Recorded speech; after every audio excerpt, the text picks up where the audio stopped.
이제 여름 수련회가 이번 주에 있습니다. 제가 여름 수련회를 준비하면서 이제 레크레이션을 준비하고 있는데요. 그 레크레이션 게임을 준비하면서 가장 중요하게 생각한 것이 무엇인지 아십니까? 그것은 공정함입니다. 게임이 공정해야 됩니다. 만약에 게임이 공정하지 못하다면 우리 아이들이 굉장한 모습들을 보게 됩니다. 그래서 게임이 공정해서 어떠한 부당한 일이 없도록 또 이렇게 억울한 일이 없도록 피해자가 발생하지 않도록 이렇게 게임을 잘 구성하고 있습니다. 근데 쉽지는 않더라고요. 근데 최선을 다해서 하고 있습니다. 근데 우리가 게임에서도 이런데 우리가 그냥 하루하고 많은 그 게임 레크레이션을 그러는데 우리가 우리 인생 가운데서 부당한 일을 당하고 억울한 일을 당할 때 우리의 마음이 얼마나 어렵고 힘들까요? 그런데 만약 그런 일을 당하는 우리에게 목사님이나 장로님이나 집사님이나 속회장님이 나타나서 그런 우리에게 집사님 그래도 우리가 참아야지 라고 한다면 여러분은 그때 위로를 받으시겠습니까? 아니면 화가 나시겠습니까? 그런데 오늘 본문을 본다면 그렇게 말씀하시는 것 같아요. 어려움과 힘듦을 당하고 특별히 부당하고 억울함을 당할 때 이 베드로 사도가 우리에게 말하는 겁니다. 너희가 참아라. 주를 위하여서 참고 선을 행하라 라고 말하는 것 같아요. 왜 이렇게 말하는 것일까요? 그리고 이 말씀을 우리는 어떻게 지켜야 할까요? 함께 베드로전서를 살펴보면서 이 말씀을 함께 나누도록 하겠습니다. 오늘 본문부터 보통 학자들은 베드로전서의 후반부가 시작한다라고 말합니다. 이 뒤로부터는 우리가 거룩한 제사장으로서 택하신 족속으로서 왕같은 제사장으로서 거룩한 나라여 그의 소유관 백성으로서 어떻게 거룩하게 살아야 되는지 그리고 그 비한 빛에 들어가게 하신 이의 아름다운 덕을 선포하는 방법에 대해서 설명해주고 있습니다. 구체적으로 보여주고 있는데요. 그리고 오늘 본문에서 그 핵심적인 명령이 있습니다. 제가 한번 읽어드리겠습니다. 사랑하는 자들아 거류민과 나그네 같은 너희를 권하노니 영혼을 거슬러 싸우는 육체의 정욕을 제어하라 라고 합니다. 베드로는 내가 사랑하는 너희들 이 세상에서 일시적으로 거주하는 거류민과 나그네 너희들에게 간절히 바란다 강력하게 호소한다 라고 말하고 있습니다. 무엇을 간절히 촉구합니까? 바로 육체의 정욕을 계속해서 제어하는 것 멀리하고 피하는 것에 대해서 말하고 있습니다. 육체의 정욕은 앞서 살펴본 것처럼 그리스도인에게 합당하지 않은 모든 사욕과 모든 정욕을 의미합니다. 그러나 여기서 육체의 정욕은 오늘 본문에서 육체의 정욕은 조금 더 세부적으로 적용이 되는 것 같은데 단순히 음란이나 식이나 미움 같은 것을 의미하는 것 같지는 않습니다. 제가 볼 때 여기서 육체의 정욕은 좀 더 세부적으로 악으로 갖고 싶은 마음을 의미하는 것 같습니다. 특히 내가 부당한 그 억울함 가운데 있을 때 되갚고 싶은 그 마음으로 나타나고 있는 것 같아요. 그렇다면 이 경우에는 영혼을 거스르는 그 육체의 정욕과 싸우고 제어하는 것은 악을 악으로 갚지 않고 선으로 대하는 것이라고 볼 수 있습니다. 그리고 이 모습이 바로 앞서 우리가 저번 주에 살펴본 거룩한 제사장으로서의 살아가는 방식 같습니다. 이를 베드로는 이방인과 사회 제도를 예시를 들어서 설명하고 있는데요. 먼저 12절에서 이 땅의 나그네들에게 이방인들 가운데서 선한 행실을 유지하라고 말하고 있습니다. 제가 다시 한번 12절을 읽어보도록 하겠습니다. 너희가 이방인 중에서 행실을 선하게 가져 너희를 악행한다고 비방하는 자들로 하여금 너희 선한 일을 보고 오시는 날에 하나님께 영광을 돌리게 하려 함이라. 아멘. 여기서 이방인은 누구입니까? 바로 예수님을 믿지 않으며 그리스도인들을 악행한다고 비방하는 자들을 이방인이라고 하는 겁니다. 이렇게 말하는 것은 앞서 우리가 저번 주에 살펴봤듯이 그리스도인들이 참 이스라엘이 되었기 때문에 믿지 않는 이들을 이방인이라고 표현하고 있는 것입니다. 예수님을 믿는 사람들은 보통 기본적으로 바르게 살려고 하죠. 그런데 이런 그리스도인들에게 악행한다고 비방하는 것은 보통 이미 나쁘게 보려고 작정을 했거나 중상모략하는 경우가 대부분일 것입니다. 그런데 베드로는 이 아주 어려운 일을 지금 권면하고 있습니다. 나를 중상모략하고 모함하는 이들과 싸우지 말고 매일매일의 삶에서 선한 행실을 하며 살아가라고 말하고 있습니다. 그 이유는 본이 되는 삶의 양식을 보며 예수님을 그 안 믿는 사람들이 회심하여 하나님께 영광을 돌리기 위함이라고 말하고 있습니다. 그리고 13절부터 16절까지 인간의 제도에 복종하라고 하는데요. 조금 길지만 13절부터 16절까지 우리 함께 읽어보겠습니다. 인간의 모든 제도, 위주를 위하여 순종하되 혹은 위에 있는 왕이나 혹은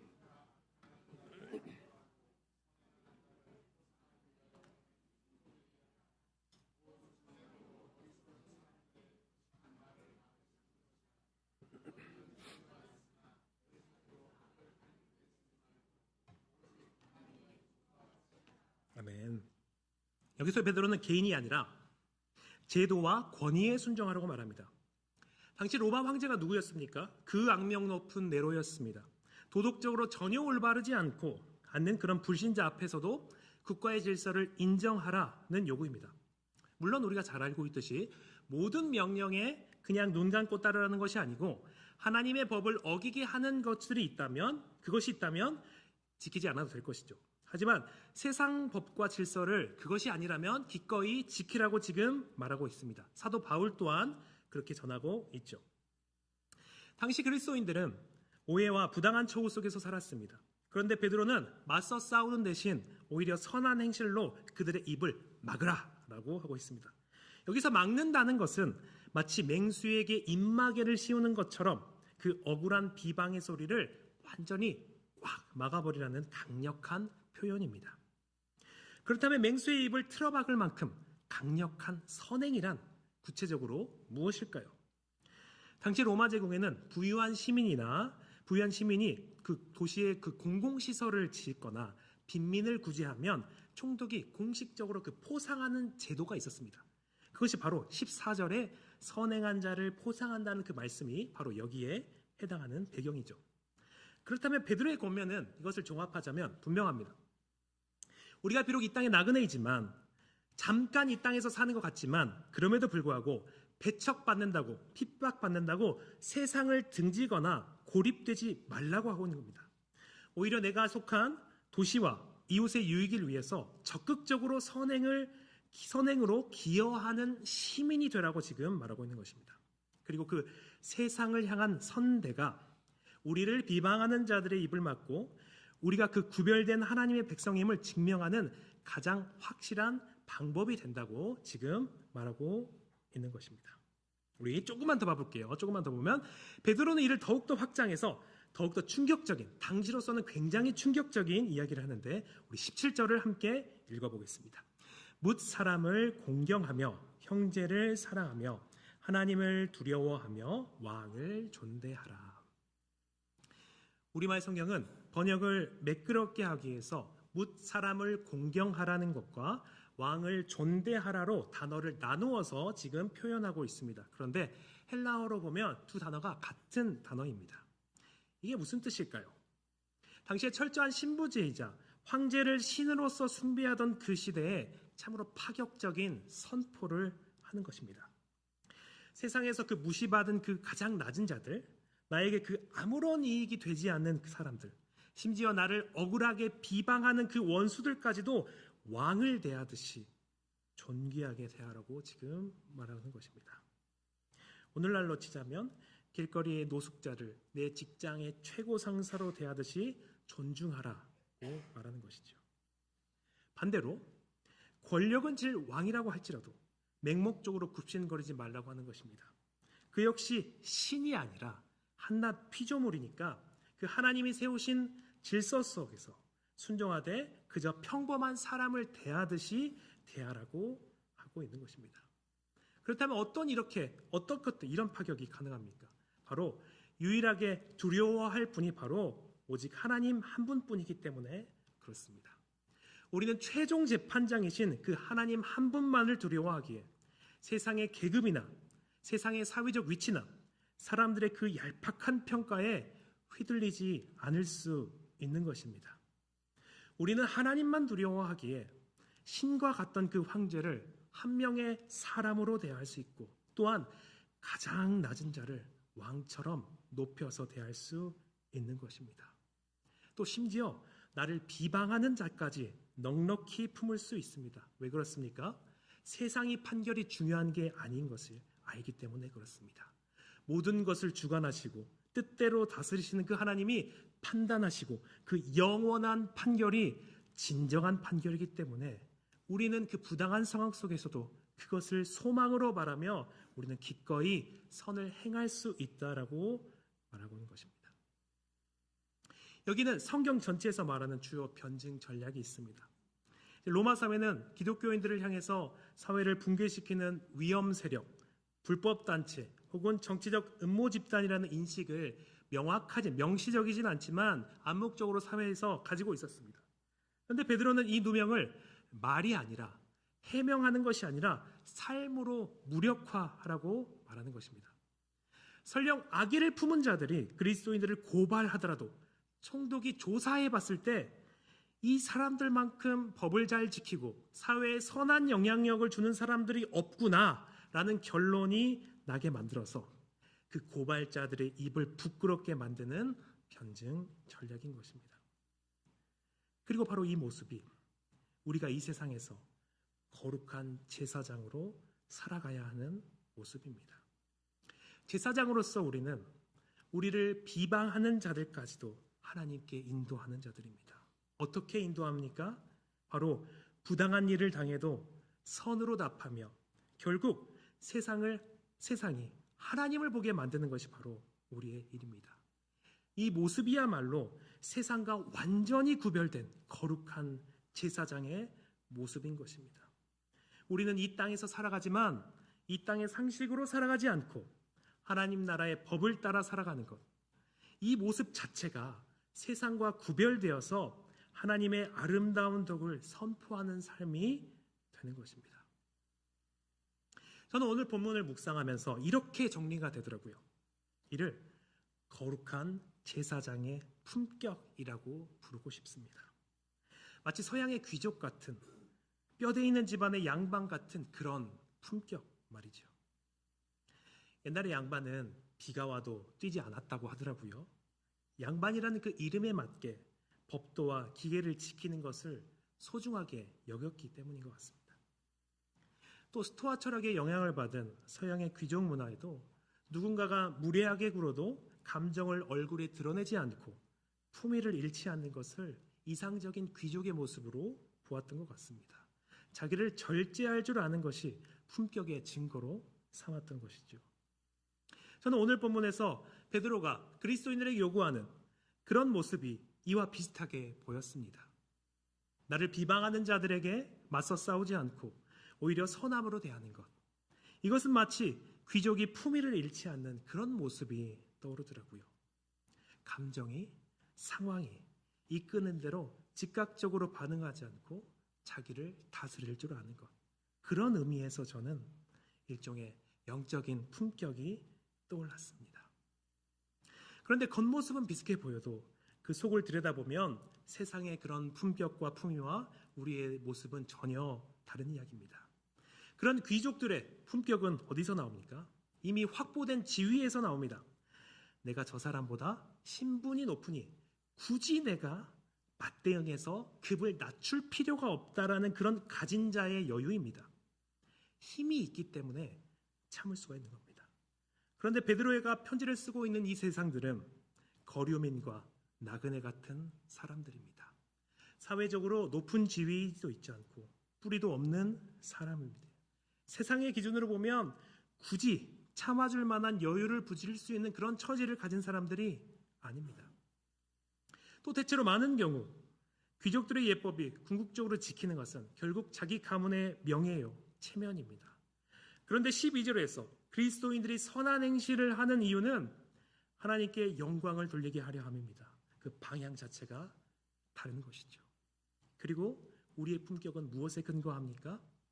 귀족은 저 사람보다 우리가 더 우월하니까 굳이 입을 열어 싸울 필요가 없는 여유입니다. 반면에 우리의 나그네의 기품은 내 억울함을 알아주시고 심판하시는 참으로 두려운 하나님이 계시기에 세상의 비방에 굳이 목숨 걸고 반응하지 않는 자유입니다. 나를 향한 악으로 갚지 않는 우리의 품격은 우리를 공의로 심판하시는 하나님이 계시다는 그 믿음, 내 억울함을 내가 직접 갚지 않아도 하나님께서 반드시 옳게 심판하신다는 그 신뢰에서 나오는 것입니다. 아무 힘도 지위도 없는 나그네가 오직 공의로우신 하나님을 신뢰함으로써 자기 권리를 내려놓는 것, 세상의 폭력과 비방에 선행과 존중으로 맞서는 것, 저는 이것이 세상이 절대로 할 수 없는 세상과 구별된 예수 그리스도의 그 놀라운 긍휼과 사랑을 받은 자만이 할 수 있는 기품 있는 행동이라고 생각합니다. 세상의 눈으로 본다면 억울해도 꾹 참고 오히려 선을 베푸는 우리의 모습이 그저 한없이 바보 같은 사람처럼 보일지도 모릅니다. 세상 사람들은 이런 우리의 모습을 보면서 왜 그렇게 미련하게 당하고만 있냐라고 우리를 조롱할 수도 있습니다. 하지만 하나님의 편에서 보았을 때 우리의 이 인내는 결코 나약한 패배자의 삶이 아닙니다. 오히려 세상을 하나님께로 이끄는 거룩한 제사장의 삶입니다. 지금까지 내용을 정리해 보겠습니다. 우리는 억울한 상황에서 악을 악으로가 아니라 선을 갚도록 부름을 받았습니다.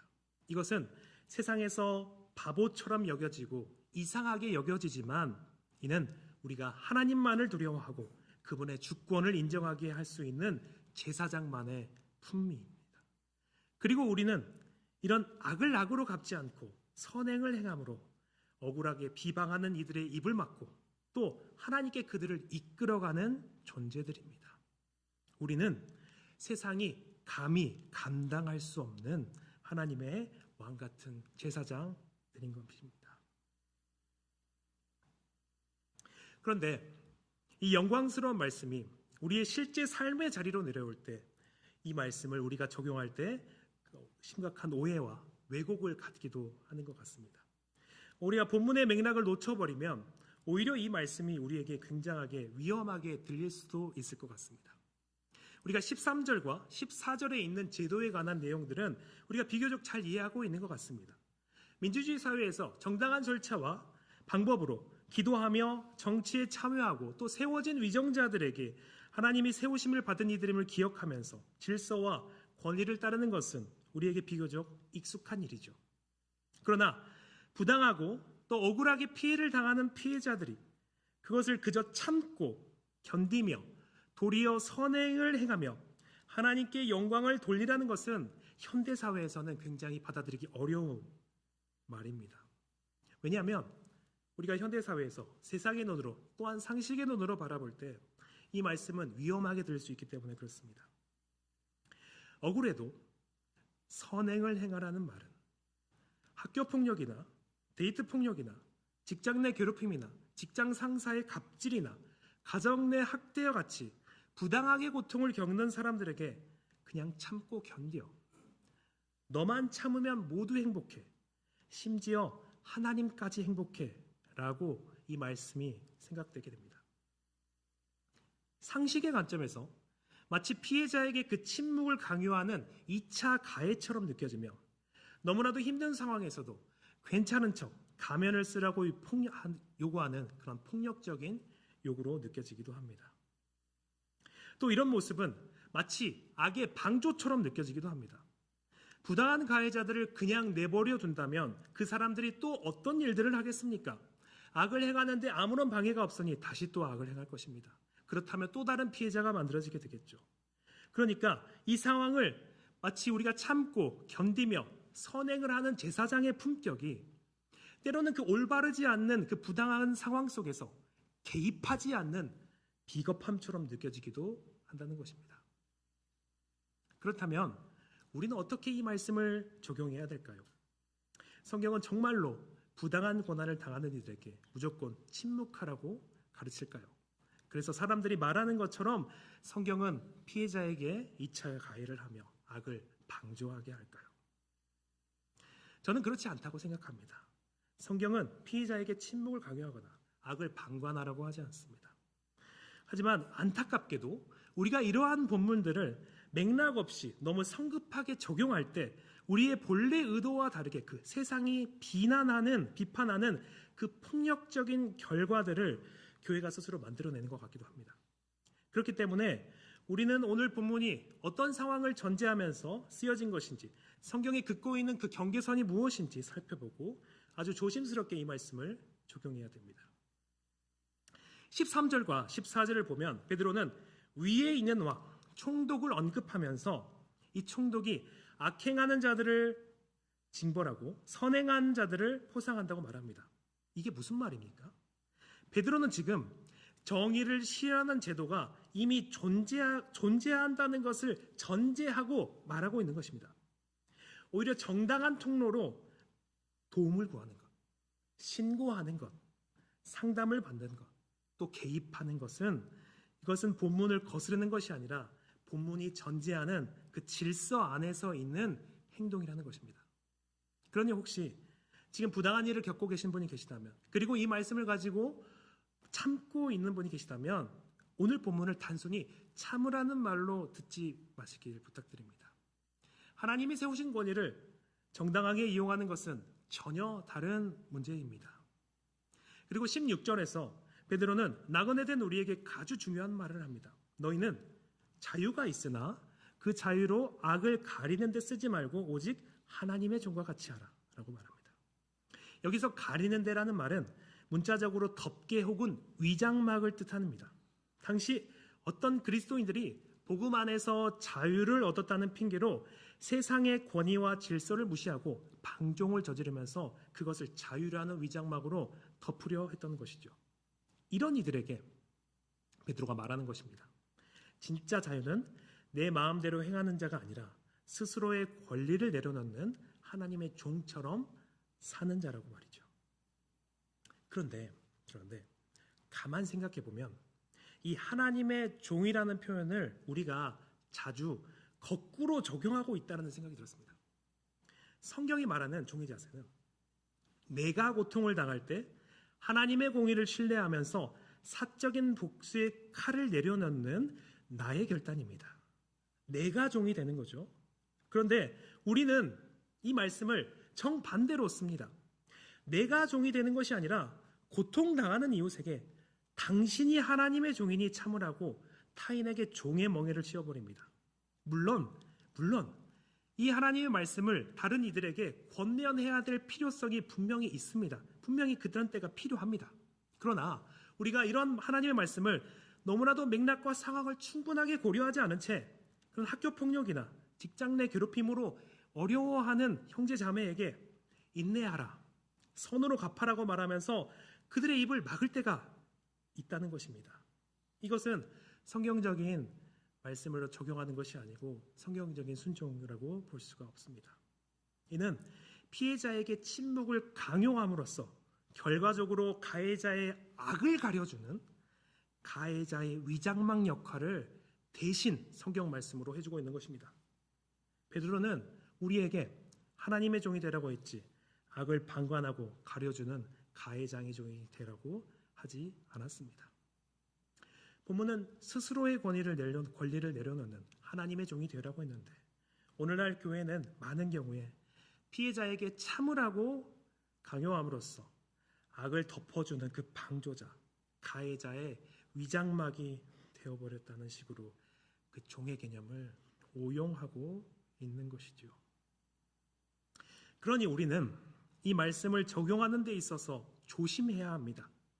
그러니 우리는 이 말씀으로 너무나 힘든 일을 겪고 부당한 일을 겪는 이들에게 함부로 사용하면 안 됩니다. 너무나 단편적으로 상황을 바라보고 적용하면서 인내와 순종을 미덕으로 말하며 그것을 폭력으로 제시하면 안 됩니다. 그렇다면 오늘 말씀을 어떻게 우리는 적용하면서 살아가야 할까요? 먼저 부당한 일을 겪고 계신 분이 있습니까? 그런 억울함 가운데 계신 분들이 있다면 이 말씀이 참으로 영광스러운 부르심입니다. 우리가 하나님을 신뢰함으로써 내 자유를 내려놓고 그 억울한 자리에서도 도리어 선을 행하도록 결단하는 것, 이것은 세상이 감히 흉내낼 수 없는 그런 왕같은 제사장만의 고결한 헌신입니다. 그리고 하나님께서 가장 기뻐 받으시는 영광입니다. 나의 억울함보다 하나님의 영광을 먼저 구하는 그 눈물 어린 선행을 우리 주님은 반드시 기억하시고 또한 반드시 칭찬하시고 반드시 갚아주실 것입니다. 하지만 앞서 말씀드린 것처럼 견디기 힘든 범죄나 폭력 앞에서도 무조건 침묵하면서 홀로 감당하라는 뜻은 아닙니다. 오늘 본문은 정의를 실현하는 제도가 이미 존재하고 있음을 전제합니다. 그러니 우리는 이 말씀에 따라서 도움을 구해도 됩니다. 상담을 받고 적절한 조치를 취하셔도 좋습니다. 이것은 말씀에 대한 불순종이 아니라 오히려 하나님이 세우신 질서 안에서 정당하게 걸어가는 것입니다. 우리가 내려놓아야 할 것은 정의를 구하는 것이 아니라 사적인 복수의 칼입니다. 그리고 그 칼을 내려놓으실 때 하나님이 그 자리를 대신 잡으십니다. 그리고 둘째로 우리는 주의해야 합니다. 우리는 이 말씀, 이러한 성경의 말씀들을 함부로 들이대면 안 됩니다. 고통당하는 형제 자매에게 함께 울고 함께 웃지 못할지언정 선으로 갚아라, 인내하라는 말을 우리가 의도는 선할지 몰라도 상황을 고려하지 않고 말한다면 그 말이 폭력이 될 수 있습니다. 이 말씀은 내가 억울할 때 나 자신에게 정말로 하나님께 기도하면서 치열하게 적용할 나의 말씀이지 다른 사람이 억울할 때 함부로 말하는 그런 말씀이 아닙니다. 상처 입은 지체에게 다가갈 때는 섣부른 겉면과 정답을 주기보다 그들의 아픔에 깊이 공감하며 곁을 지켜주는 그런 조심스러움이 먼저 있어야 합니다. 말씀을 정리하겠습니다. 세상은 가진 자의 여유를 품격이라고 부릅니다. 힘이 있어서, 지위가 있어서 굳이 맞대응할 필요가 없는 여유, 그것이 세상이 아는 품격이죠. 하지만 하늘의 산 소망을 든 우리는 다릅니다. 우리는 아무 힘도 없고 지위도 없고 뿌리도 없는 나그네입니다. 그러나 그 나그네는 우리가 공의로우신 하나님을 신뢰하고 두려워함으로 내 스스로의 권리를 내려놓을 때 세상이 절대로 보여줄 수 없는 그런 품격이, 품위가 드러납니다. 이것은 가진 자의 여유가 아닙니다. 살아계신 하나님을 온전히 신뢰하는 자만 누릴 수 있는 그런 자유입니다. 이번 한 주 우리를 비방하고 억울하게 만드는 그런 수많은 상황 속에서도 분노와 정욕을 거룩하게 제어할 수 있기를 원합니다. 내 억울함을 갚아주실 하나님을 온전히 신뢰하며 참된 자유와 평안 속에서 승리하는 우리 모두가 되기를 예수 그리스도의 이름으로 간절히 축복합니다. 우리 두 가지 기도 제목 가지고 말씀을 생각하시면서 기도하실 텐데, 첫 번째로는 우리가 그 공의로우신 하나님을 신뢰함으로써 억울함과 비방의 자리에서 하나님의 품격을 드러내는 나그네가 되게 하소서라고 기도하시고요. 또 고통당하는 이웃의 아픔에 인내를 먼저 말하기보다 깊이 공감하는 성숙한 공동체가 되게 해달라고, 또 말씀을 들으시면서 생각나는 것들을 가지고 우리 함께 기도하며 나아가겠습니다. 기도하시겠습니다. 살아계신 하나님 아버지, 주님께서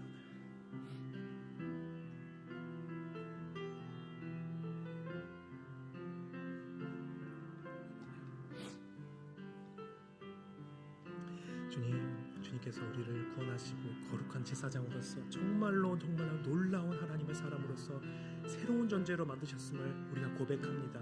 그 하나님의 그 사랑과 은혜를 힘입어서 우리를 악행하고 비방하고 억울하게 도는 그런 세상 가운데서 주님, 우리가 그 하나님을 두려워하며 하나님의 하나님 되심을 바라보며 우리가 선행으로 답할 수 있게 하여 주시옵소서. 주님, 이렇게 세상과 전혀 구별된 이후의 행함으로 주님 참으로 하나님의 그 기이한 빛을 널리 보여주는 우리 모두가 되게 하여 주시옵소서. 하나님, 그리하여서 우리의 선한 행실을 보며 이 세상의 이방인들이, 하나님을 믿지 않는 이들이 주님께로 돌아오고 하나님께 영광을 돌리며 하나님께 찬송하는 일들이 일어나게 하여 주시옵소서. 아버지, 또한 이 말씀을 우리가 고통받는 이웃에게 함부로 적용하지 않게 하여 주시옵소서. 하나님은 우리를 체휼하시고 긍휼히 여기시는 그 하나님의 마음을 우리가 생각하며 참으로 우리가 먼저 공감하고 먼저 우리가 그의 마음을 살피면 곁을 내어주는 우리가 모두가 되게 하셔서 이 말씀을 올바르게 적용하고 사랑으로 적용하는 우리 모두가 되게 하여 주시옵소서. 하나님 아버지, 오늘 말씀을 통해서 우리가 이 땅의 나그네이자 또한 왕 같은 제사장임을 다시 한번 깨닫게 하시니 감사합니다. 우리가 삶에서 부당하고 억울한 일을 당할 때 스스로 원수를 갚으려 하지 않게 하시고 공의로 심판하시는 하나님을 온전히 신뢰함으로 선을 행하는 거룩한 제사장으로서 살아가게 하여 주시옵소서.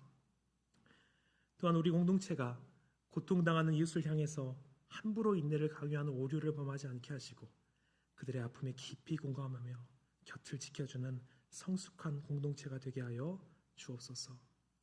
이번 한 주간도 우리를 다스리시는 하나님을 바라보며 참된 자유와 평안 속에서 승리하게 하여 주시옵소서. 예수 그리스도의 이름으로 기도드립니다.